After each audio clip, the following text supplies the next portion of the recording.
Bonjour, aujourd'hui je vais vous présenter le stage que j'ai effectué au ministère des Armées du 7 avril au 3 octobre 2025. Ce stage portait sur la mise en place et le déploiement d'une infrastructure SOC tactique. Un SOC ou Security Operations Center est une unité spécialisée au sein d'une entreprise qui surveille en temps réel les systèmes d'information afin de détecter, analyser et répondre aux incidents de sécurité. Le SIEM ou Security Information and Events Manager est l'un des principaux outils du SOC. Il permet notamment le regroupement, le traitement et l'analyse des logs créés par les systèmes à surveiller. Les agents de collecte sont des applications ou services qui ont pour objectif la collecte de logs provenant de différentes sources, comme les applications, systèmes ou encore les pare-feux, puis de les faire remonter au SIEM. Les logs sont les enregistrements chronologiques de tous les événements, messages ou actions d'un système ou d'une application.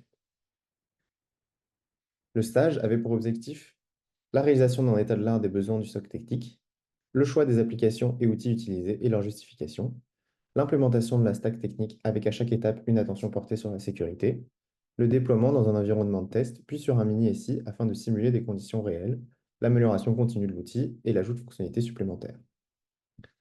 Les principaux défis rencontrés étaient dus aux particularités du SOC tactique. Il doit être autonome et doit pouvoir fonctionner de manière isolée. Il doit pouvoir être déployé rapidement et en utilisant le moins de ressources possible. Il doit pouvoir s'adapter à différentes conditions. Il doit être sécurisé et pouvoir faire face à de potentielles attaques. Enfin, il doit pouvoir être redéployé rapidement en cas de problème majeur. Pour ce stage, j'ai eu à ma disposition de la documentation complète sur les différents outils et accès à un GitLab et à de nombreuses VM afin d'effectuer mes tests. Nous avons mis en place des réunions avec mes tuteurs et à chaque étape majeure, j'ai effectué une présentation plus complète à la totalité de mon équipe. Enfin, j'ai principalement travaillé en autonomie et j'ai pu faire mes propres choix. Pour déployer mes outils et applications, j'ai choisi d'utiliser la technologie Kubernetes pour sa versatilité, sa sécurité et ses possibilités de configuration. J'ai donc créé un cluster composé de quatre principaux namespaces, Management, Storage, Monitoring et View, afin d'avoir une séparation logique des différents éléments. Comme outil SIEM, j'ai choisi la stack ELK, Elasticsearch pour le stockage et l'indexage, Logstash pour le traitement et Kibana pour la visualisation, pour sa facilité de mise en place, notamment avec Kubernetes, ainsi que pour son format natif ECS, Elastic Command Schema, qui permet l'utilisation de fonctionnalités avancées. Au sein du cluster, l'agent de collecte Filebit se charge de collecter les logs internes, et pour le monitoring des métriques, j'ai mis en place la stack Prometheus Grafana. Durant mes tests, j'ai pris le parti de recevoir les logs externes dans le format RFC 5424 de syslog, car c'est un format de log largement utilisé. Le cluster offre deux connexions avec l'extérieur sous la forme de deux gateways, qui sont des ressources Kubernetes. Une pour les logs arrivants et une pour accéder aux différentes applications web. Des règles de pare-feu strictes ont été mises en place sur la totalité du cluster ainsi que sur la machine host et le trafic des logs chiffrés à chaque étape. Pour cela, j'ai mis en place une public infrastructure pour la gestion des certificats.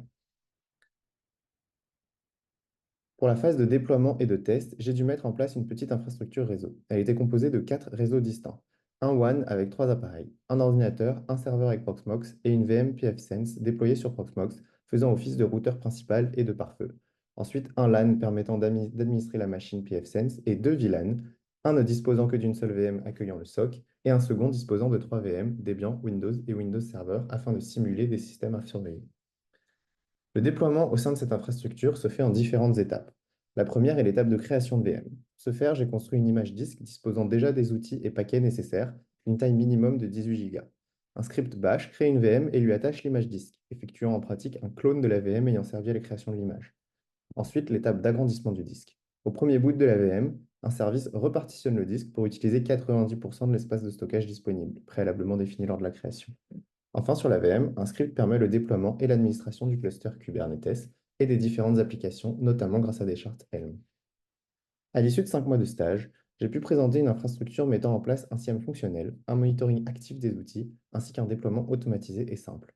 Durant le dernier mois, j'ai pu me concentrer sur la rédaction d'une documentation et sur l'ajout de fonctionnalités supplémentaires comme un GitLab local et des pipelines CI/CD permettant d'automatiser des tâches complexes au sein du cluster.